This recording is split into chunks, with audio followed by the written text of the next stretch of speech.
హే friends, ఎప్పుడైనా ఇంటర్వ్యూకి వెళ్ళినప్పుడు కొన్ని అడ్వాన్స్ టాపిక్స్ ఉంటాయి అన్నమాట. వాటితో పాటు బేసిక్ సింటాక్సెస్ కూడా కంపల్సరీగా నేర్చుకోవాలి. ఎందుకంటే ఒక ఇల్లు కట్టాలంటే చిన్న చిన్న బ్లాక్స్తోనే కడతారు. ఒక పెద్ద ప్రోగ్రామ్ రాయాలంటే చిన్న చిన్న కోడ్ స్నిప్పెట్స్తోనే మనం రాయగలం అనమాట.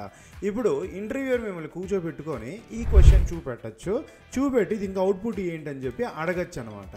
చాలామంది ఏం చేస్తారు, ఇక్కడ ఫస్ట్ నేమ్ చూసి ఇక్కడ ఫస్ట్ నేమ్ ఉంది కదా అని చెప్పి ఓకే విష్ణు అని చూపుతారు, కానీ పక్కన దిస్ ఉందని మాత్రం ఎవరు గమనించరు అనమాట.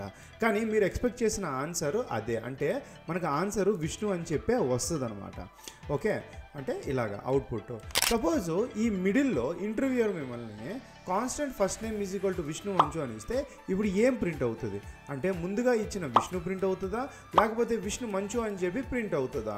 ఓకే చూడండి ఫ్రెండ్స్, ఎప్పుడైనా మీరు దిస్ అనేది వచ్చింది అంటే గ్యారంటీగా దాన్ని ఆ ఫంక్షన్ నుంచి అవుటర్ స్కోప్ అంటే యూజర్ ఆబ్జెక్ట్ ఏముందో దాన్ని మనం చూడాలన్నమాట. ఎందుకంటే ఈ దిస్ అనేది ఈ ఫస్ట్ నేమ్కి పాయింట్అవుట్ చేస్తుంది అనమాట.